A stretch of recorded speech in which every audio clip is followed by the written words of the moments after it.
hopefully it works. Bear with me, guys. Okay, so I'm here with Jenny Sealey MBE. I hope I'm pronouncing your name right. Jenny, I'm sorry, I'm from Brazil. Sometimes my pronunciation of things is a bit wrong.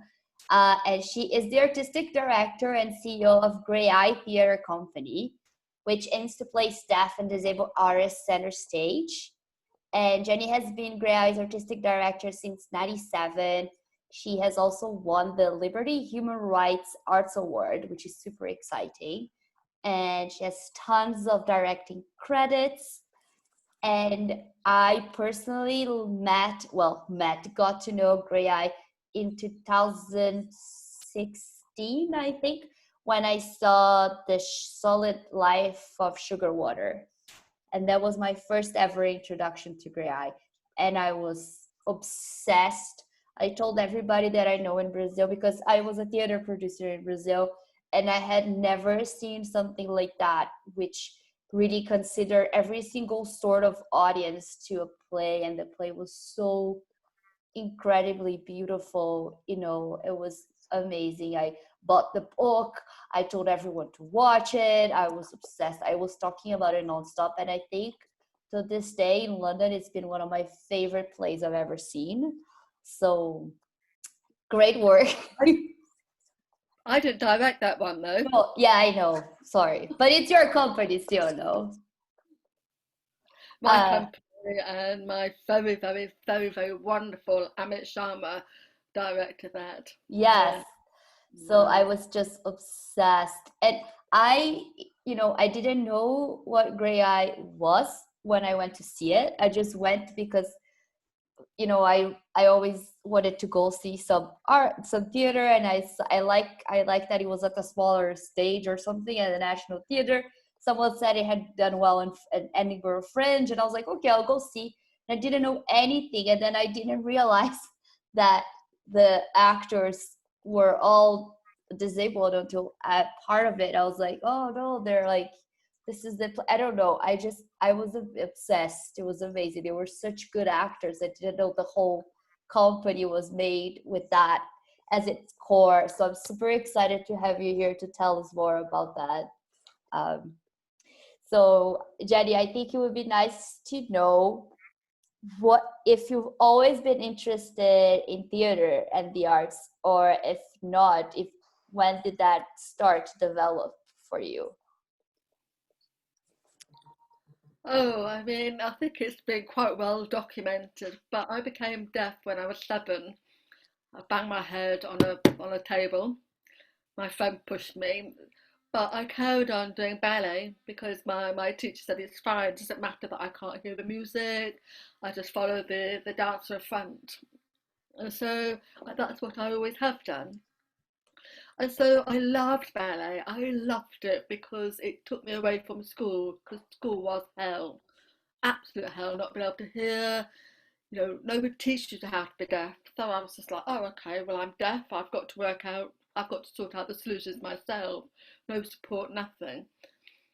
So ballet was a time where I could just focus on me, follow the person. And my teacher loved doing shows. So every year we would put on a big show full of stories.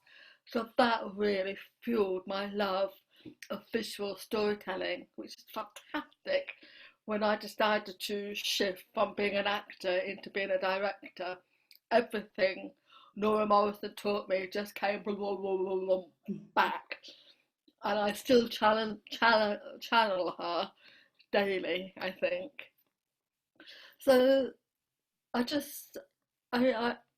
I wanted to be a lawyer, I wanted to be a doctor, I wanted to do all those things, but you have to be smart, and I am not smart, not in that way. I think it's about education. I have a million gaps in my education, so I don't have a chip on my shoulder, I have a forest in terms of my fear of what I don't know. But the theatre world allows you have the script, you have character, you have feelings, visceral, that I do know. So and I've got very good gut instincts. I like to think I have. Yeah. So I've got, that intuitiveness thing. all those elements stand you a good stead when you become a director, and when you're an actor. And it's a dialogue that we have the real privilege as performers. Those real, when you have to look inside your soul, you have to challenge each other or find out the complexity of being human. So I feel so lucky, so blessed that I found somewhere where I could be. But better than that, I found Graeae. And that's, my first audition for the women's company, room full of deaf, disabled women, wheelchair users, guide dogs, sign language, signing and speaking, all of that. It was just like, oh my God, I've come home. Goose pimples, a moment, it was an epiphany.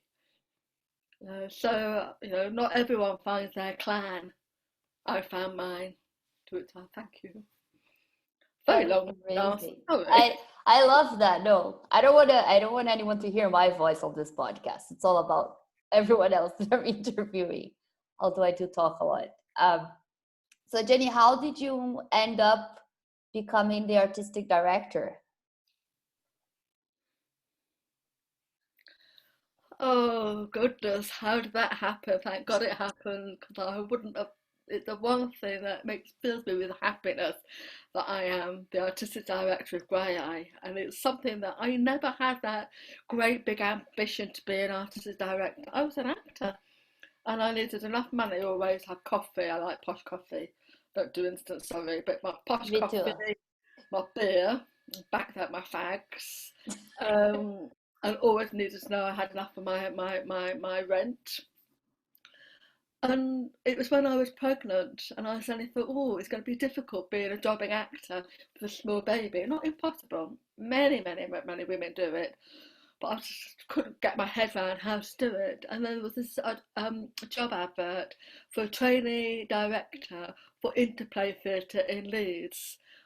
Interplay is the most extraordinary company creating work for, I hate the term, but PMLD, profound and multiple learning disabilities, other disabled people who have different learning objectives. And it was wonderful. There was the layers of access and the detail and the care and the curiosity to find out what makes a really accessible piece of theatre. It was the best training ground I could ever have. So thank you, John Palmer, who gave me my first opportunities. He now runs a cheese shop and makes cheese in the north of Scotland. So big career change, but he set my career in motion. So I carried on doing work for the deaf community, mainly in the Midlands, creating and devising new work, Nottingham Roundabout, various different companies. And then one day, the Stones newspaper, an advert for Graeae, artistic director. I was like, ooh, do you think I can do, or shall I do this? So I got the job description, sat with my then partner, I went through, I could do that. Never done that. Oh no, I don't. I have no idea how to do that. Went through it, talked myself out of it. And then my mentor, a wonderful man, the late David Johnson, who was running Nottingham Roundabout, said, Jenny, for God's sake, and he really pushed me to go for it. And I got it. And I remember it was the most difficult audition or interview ever. We were asked to prepare stuff, and so I did, not thinking things clearly. And in the room were 4 actors: Jamie Bedard, who has a different voice pattern, Liam O'Carroll, who is blind, a woman called Sarah Bev-Rosen, who is deaf, and a lovely sign language interpreter called Jenny Towland. I had brought music with me, and Sarah was like, well, I can't hear music. Okay, well, neither can I really, but sorry. Didn't think about the audio description of the text for Liam. Oh, I was my dress was stuck to me by the end. I got through it because the panel was just watching me direct, watching me make mistakes, watching me fumble and fibble and get it all wrong. But I got through it and I loved it because it was so bloody hard to try and work out all the different levels of access. And the actors, I think maybe they've been told to be difficult because Jamie Bedard, was brutal to this day. But I love him dearly. And then I had my interview, and Rachel, who was Rachel Hurst, the chair of the board, has got this huge power chair and a Scotty dog on her lap, stroking the dog like Blofeld in James Bond. It's terrifying. I gave it my best shot. And a couple of days later, I came home and there was a fax. Remember fax? You're too young to remember what a fax is, but I'm showing my age here. But the fax machine had this spidery writing. And it was Elspeth Morrison, who was the vice chair of Graeae, saying, got the job. And that evening, my deaf friend Ali Briggs and I were doing Old Spice version of Tell Me What You Want, What You Really, Really Want. So she was all dressed up in her nun's outfit. I was in my old lady's outfit, and Ali was just like running around the room saying Hail Marys because she was a nun. It was bizarre, surreal. I don't know why I'm telling all of this, but it was just that feeling of, right, I'm going to be leading one of the flagship companies in the country, leading on deaf and disabled work, creating platforms. Right, Jen, you cannot get this wrong. The responsibility, even then, on that first few days of getting my head around that I got the job, because the barriers out there are profound. Back then and still now, to a degree, the lack of awareness of deaf and disabled people and the potential and that we are part of the fabric of society, people forget. And it's been very, very evident with this whole bloody COVID thing, the real lack of interpreters when Boris is doing his briefings. I don't know, that's not the sign for briefing, that's sign for benefit. There's no benefit of Boris, sorry. I'm not a very good signer. The real lack of awareness that the impact of the virus for disabled people, many of our community are shielding and will be shielding for a long time. So again, there's more barriers that have gone up, but that's what Graeae is about. So it's rolling our sleeves up, stripping the bloody things down, always on a mission. Amazing. I love that. So much passion. That's what we're all about. And I think, to be honest, Graeae is potentially a flagship in the world because I had never met anything quite like it until I came here. There's sadly, I don't think anything like that where I come from, which is a shame. But maybe Graeae will go global soon. But also, I was in the fax generation as well, believe it or not. It was my first internships were all fax related, and then email came. But yeah, I love fax to this day. I think it's fascinating. I've had some wonderful experiences in Rio, working with Kreska Everywhere, the social circus run by Vinicius Daumas and Junior Poem, and we did a play, a devised piece called Belonging, with 4 deaf and disabled Brazilian artists and some of our artists. And from that, I kept coming back, carrying on doing workshops, and Vinicius set up. My pronunciation is very wrong here. You have to correct me. But Circo Sem Limites, Circus Without Limits. And if it hadn't been for the Bolsonaro getting in and for the pandemic, the circus would be continuing. And I am still in conversation with Vinicius because we were making history together, having deaf and disabled people leading their own circus. There's some amazing, amazing artists.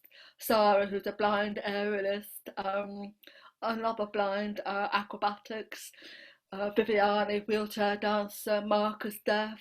And I remember Marcus saying to me, I have to come to England, and I said, but why? He said, I have to because there are more opportunities, which is true. He said, we have no disabled leaders here in Brazil. I said, you have? He said, who? I said, you. You, Marcus, you need to start leading. And that's how it has to happen. You know, people need to be given that confidence that, well, you know, I can do this, I can change. Hard work sometimes though. And I've been working with a wonderful man called Victor, who is a mental health survivor himself, but also a psychiatrist working in the favelas with people with mental health users. And just saying over the time, over this whole COVID, his workload.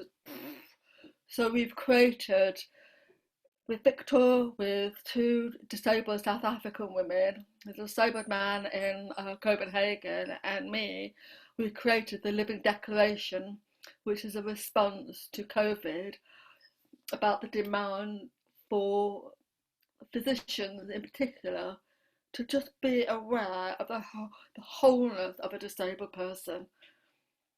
And I'll send it to you anyway. It's a beautiful document, and at some point we want to have it spoken so it becomes a live document.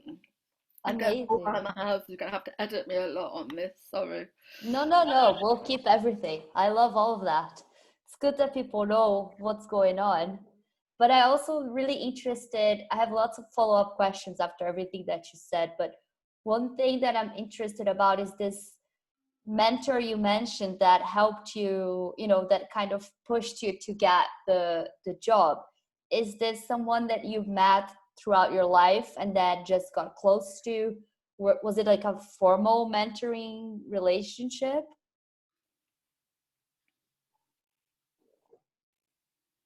No, I've never really had formal mentoring. I mean, my ballet teacher, Nora, just says I just get on with it.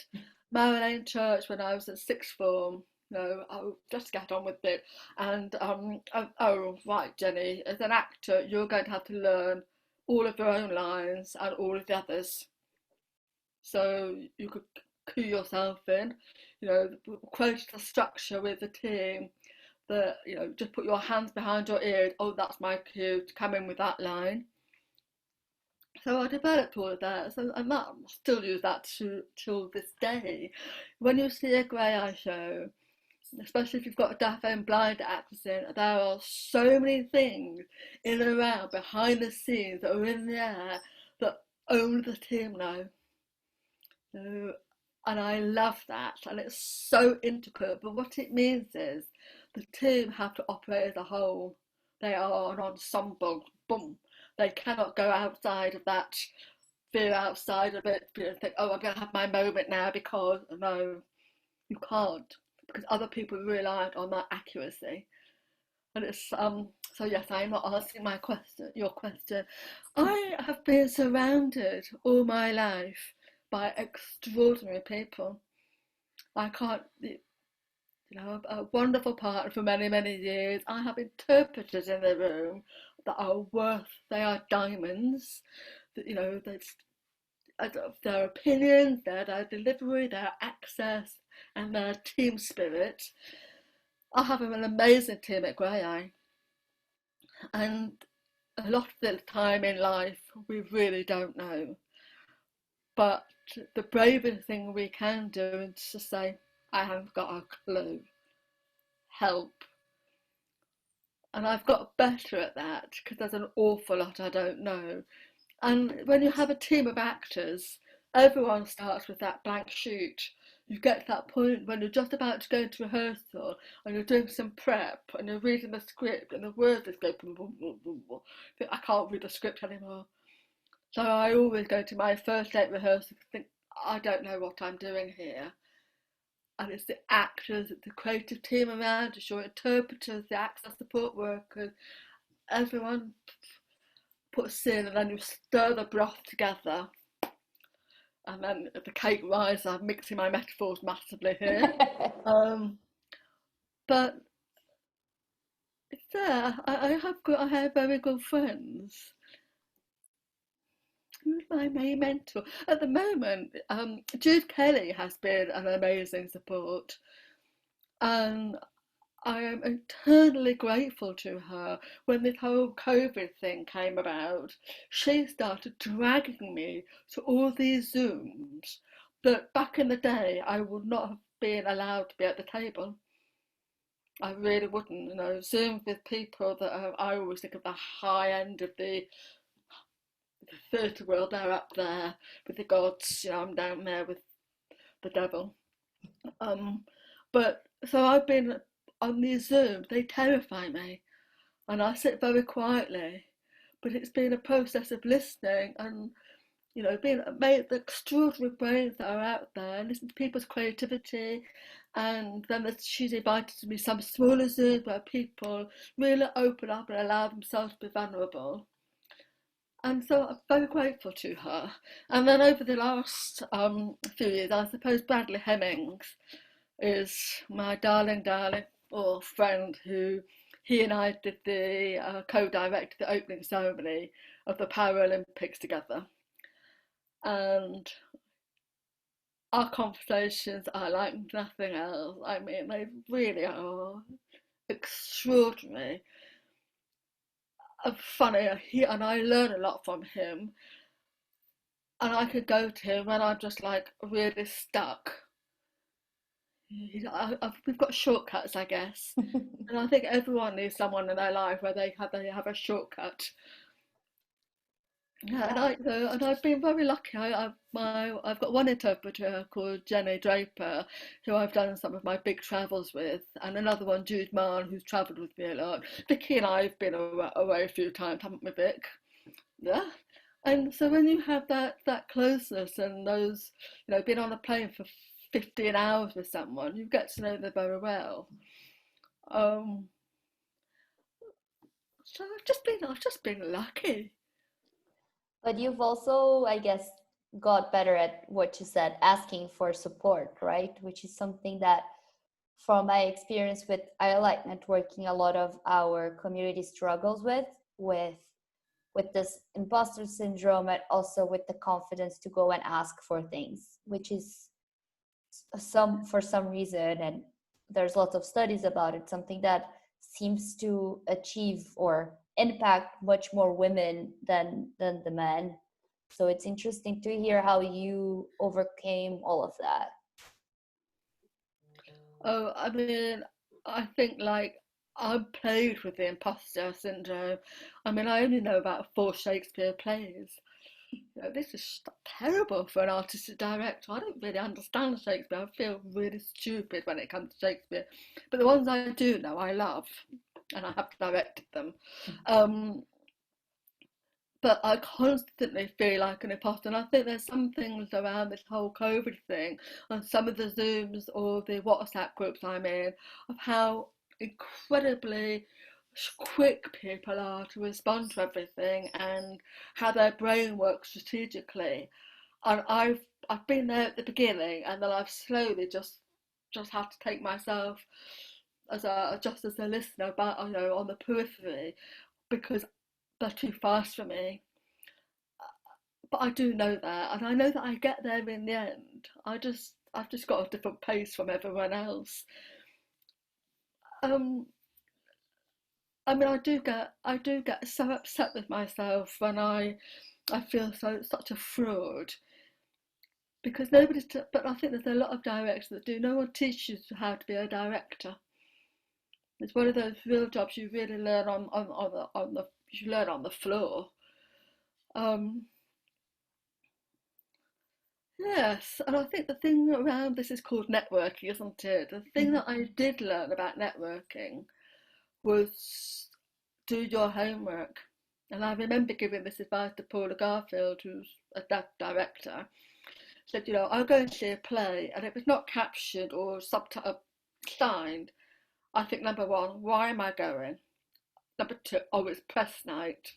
press nights are where all the networking happens. Have I got an interpreter? Yes, good. But I will read up about that play. I will read up about the cast, the director and the company.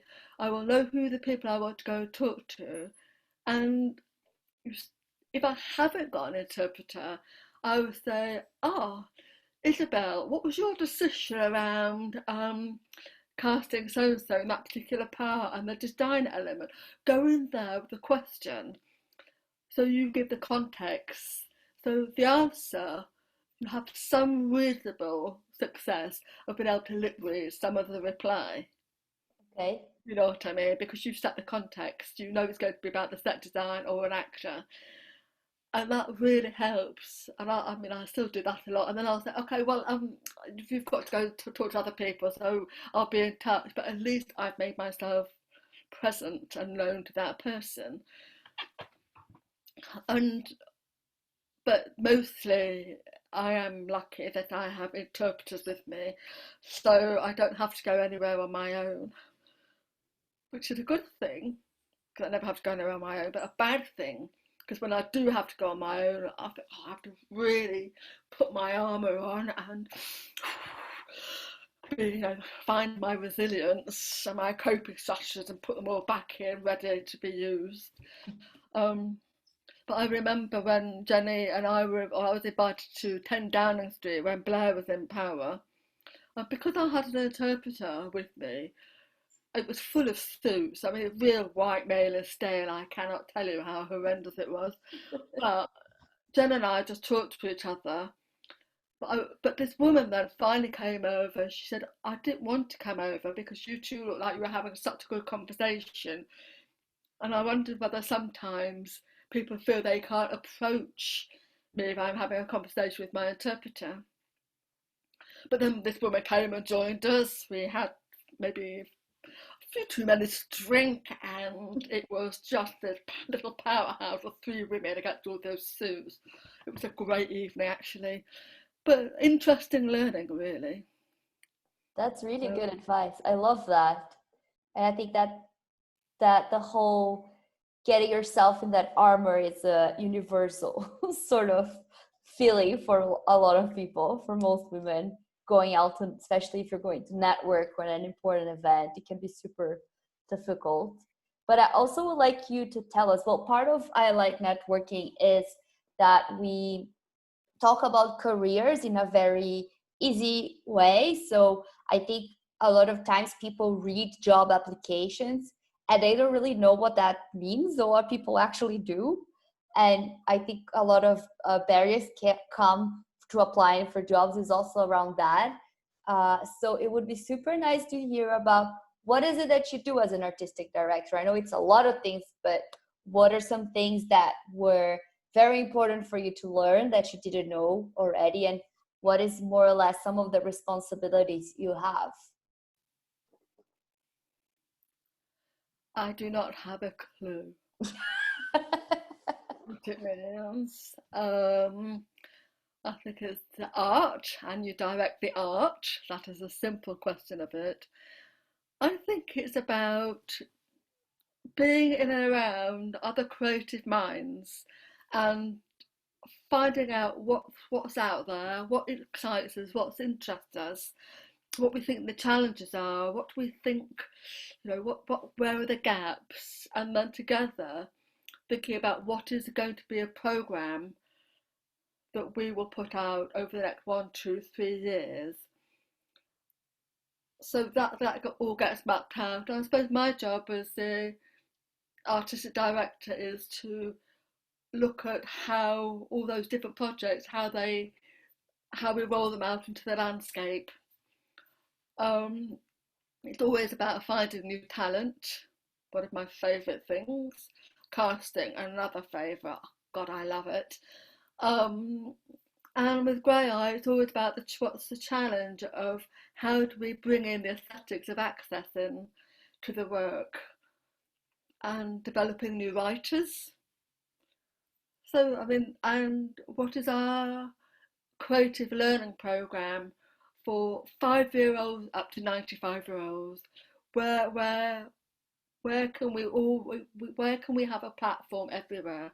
I suppose I'm a bit greedy. I do operate sort of on that principle, out of mind, out of sight, out of mind. So I panic, if we're quiet for a period of time. But sometimes it's good to be quiet, because it means we're prepared to come back with the force. So it's an extraordinary job, and I think every artist director has different ways of going about it.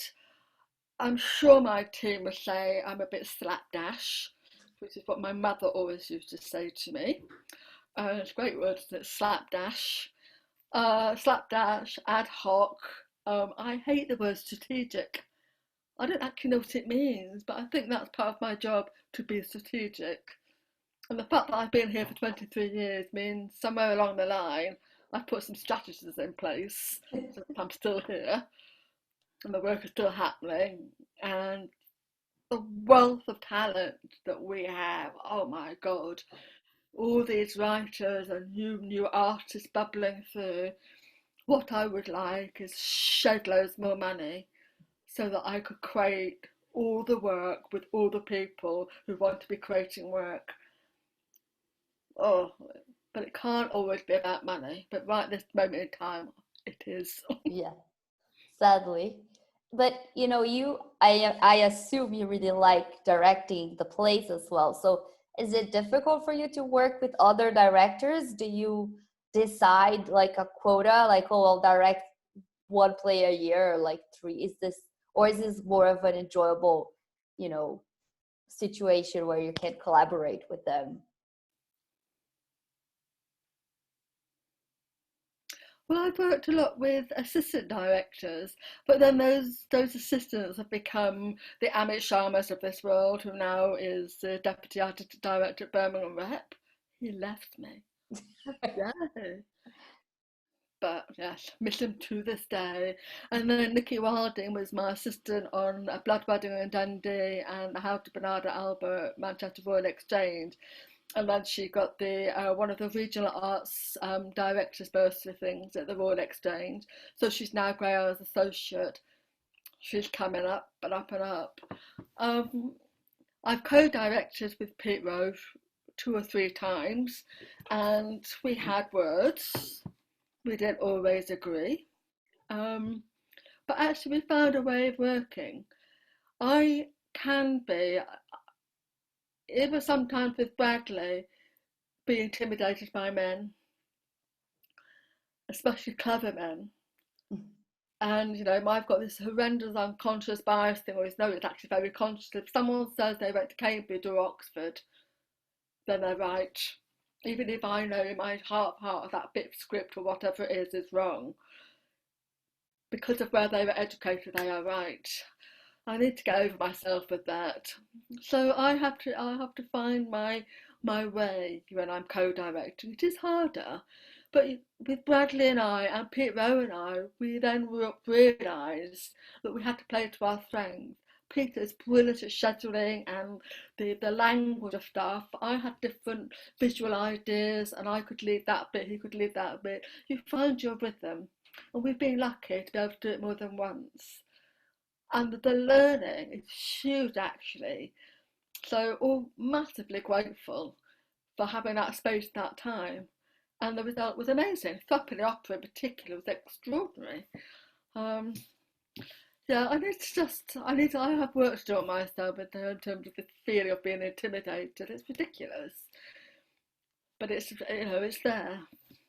But thanks for sharing it. I think a lot of people feel that, and it's nice to know you're not alone. I mean, it's not nice for you, of course, that you feel that way, but I appreciate your candor to share all this with us, because I think it's really, whenever people look, for instance, at your CV and your bio, they feel intimidated, as in like, oh my God, I could never be this person. And here you are talking to us about your struggles and what you think. And I think that makes perhaps other people more willing to dare and risk and try as well, which is super nice.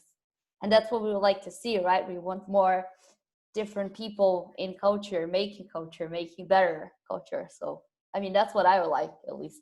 we're trying and baby steps. Which leads me to a good question for you, which you might be tired of answering. So if you don't want to talk too much about it, it's fine. But what are the things that you would like to see in the culture sector, especially to make sure that, you know, the deaf and disabled talent is more considered or more at the front of things?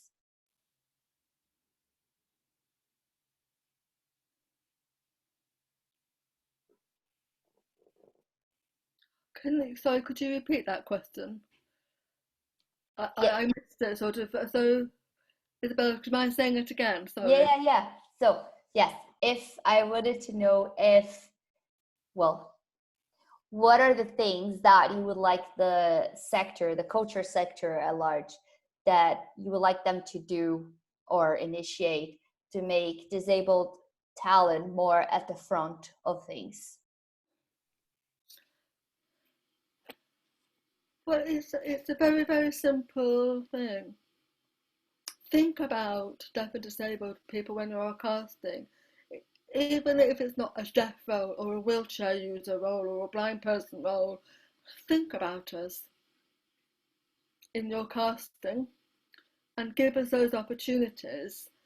And I myself have just been doing a podcast this afternoon with two deaf actors talking about casting. And this one woman was saying, Sophie Stone was saying that she's been in a conversation with a man who just said he could play anything and would even consider blacking up. I think, oh my God, oh my God. And Sophie just put it really beautifully. There is a moral line. Yes, acting is about being other people, but there is a moral line.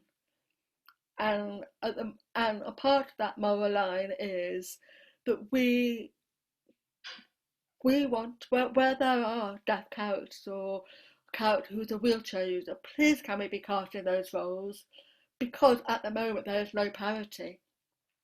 When there is real parity, when we are cast as doctors, lawyers, that sounds like a song, doctors, lawyers. Anyway, what's the song? Sisters are doing it for themselves. That's the song I'm thinking of. Sorry, digression. But when we're cast as, cast as people who are part of the fabric of society, then maybe we can have the conversation about non-disabled people playing disabled people. But we want full equality first. I was talking to various different people around access, and companies need to remember that access is a human right. Have it in your budget line. Money for interpreters, audio describers, support network, access support. Have it in the budget. We do, and we're a tiny company, and we don't put anything out there unless it's captioned and audio described or signed. Come on. It's a Yeah. human right. And when you start to investigate working with deaf and disabled people, neurodiverse people, blind people, the landscape of different perspectives which come into a narrative, Shakespeare, whatever, when all those different perspectives come in, the work gets unpacked, excavated much more deeply, and what comes out is far more rich. So we are a massive asset. The other thing I would very much like people to consider is the intersectionality of the deaf and disabled community. I would be minted over these last 6 months if I got a pound for every time I've had to remind some of the elite of the theatre world, people who should know better, that it's not Black Lives Matter and disabled people, it's not class and disabled people, it's not gender and disabled people. Excuse me. Oh, God in heaven, really? So that needs to be considered and remembered. Yes. We tick many boxes for you. Many, many boxes. I love that. Yeah, I think the boxes things is difficult to start with, but when we did our like networking application, I mean, it started really small. I thought we were only gonna get like 50 applications because I did it myself at my house in like a month to see if I could help some people. and then we had like over 450 applications, so we got a bit out of hand. But I didn't put any boxes on the monitoring form. I was like, please describe what you most identify with. And we received everything from universal to, Black, Caribbean, or mixed this, that, like, and then, dyslexic, working class, mother, like all sorts of things that I was like, okay, this is a lot better than all these boxes that no one actually knows how to place themselves in. It's so, I don't know, restricting of who you are. And they wanted to say who they were in different ways. So I thought that was interesting. I have no idea how to do that and translate that into funding for funding bodies. So that's another challenge. But it was interesting to see how people identify themselves as opposed to what's usually portrayed in those places. I mean, I wonder, because we're normally sort of most of our Zooms or podcasts, I'm Jenny, I've got dirty blonde hair tied up, I've got black sunglasses on my head because I can't go anywhere without sunglasses. I'm also wearing spectacles, so I've got two lots of glasses. I'm wearing black. Then I would introduce Vicky and Ali, and they'll describe themselves. And the art of audio describing yourself means you have the ownership of the language. And I'll say, oh, I'm deaf, and I'll wrap my hands around in the name of sign language. But it gives you your own creative way of audio describing yourself, and you say the things you want to say. And Graeae does that with all of our free show material, and we've been doing it for a very, very long time, because the press chose to describe one of my actors completely and utterly wrongly, and devastated her and us. So from that moment onwards, I always make the actors do an audio description of them, so it's in their words. And then they go on to talk about the costume that they're wearing and the character that they're playing. So it serves two purposes. It lets a blind audience know the actor and the character, but that information goes to the press, so they can't get the language wrong. I love that. That's an amazing idea. I think this is one of the best conversations I've ever had in my life. My mind is like, there's so much to think about and learn and ask, but I am conscious of our time, so I'm not going to take too much more of it. So, Jenny, I am going to ask you a question that might be difficult, but you can decide to answer it any way you like. But if you could give either yourself when you were younger any advice, or anybody who is now trying to get into theater, the creative industry, or culture, what would you say? Do it. Work out how you are going to deal with knockbacks, because theatre is full of them. And to remind yourself that those knockbacks are not personal. It's not you, it's them. And somewhere around the corner there's someone much better for you. And you will find that job that will then install you with confidence and make sure you learn from those first few jobs, because they will ground you for the next bit. It's about always being curious, always trying to learn, always trying to polish yourself and find out what's up there. But I think being a performer or a director or anyone in the creative industry, you have to have some sort of resilience, because it's brutal. But always know, for deaf and disabled people, young people coming through, know where Graeae is. If I'd known where Graeae was when I was a 16-year-old girl, things might have been very different. But I thank God I found Graeae when I did, because it saved me big time. Oh, that's amazing. Thanks, Jenny. And on that note, I know you're doing lots of things. You have a new funding and resources for artists. So is there anything that you would like our community to know about how to engage with Graeae at the moment? What are the best ways to reach out? Just look at our website, have a fumble around our website, and do feel free also to offer any suggestions if people find it difficult to navigate, because we've always got to try and keep working on it to make sure that it's fully accessible. But we are www.graeae.org, Graeae. And I think it's about asking people to follow us on Facebook, follow us on Twitter, and when we're back out there, please come and see our shows. Yes, definitely go to their shows. It's so freaking good. It's amazing. I was like, to this day, yeah, I'm such a big fan. I'm so happy that you made the time to talk to us, Jenny. Really, really. And you, Vicky, and you, Ali, the interpreter. That word is difficult for me. Interpreters. That's correct, right? Our amazing interpreters today. Thank you so much for your patience and for translating all my mumbled words. And thank you very much for being a lovely interviewer. And please can we organise to go to Brazil?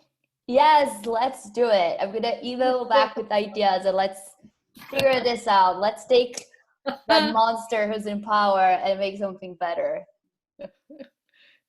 Yeah. Let's sort that out for next year or the year after. We're on a mission. Yes, let's do it. I'm all for it. Amazing. Thank you. Thanks again, everyone, for your help. And thanks, Jenny, for your time. I'll speak to you soon. You. Take care, Alan. Bye. For a long day. Bye. Bye.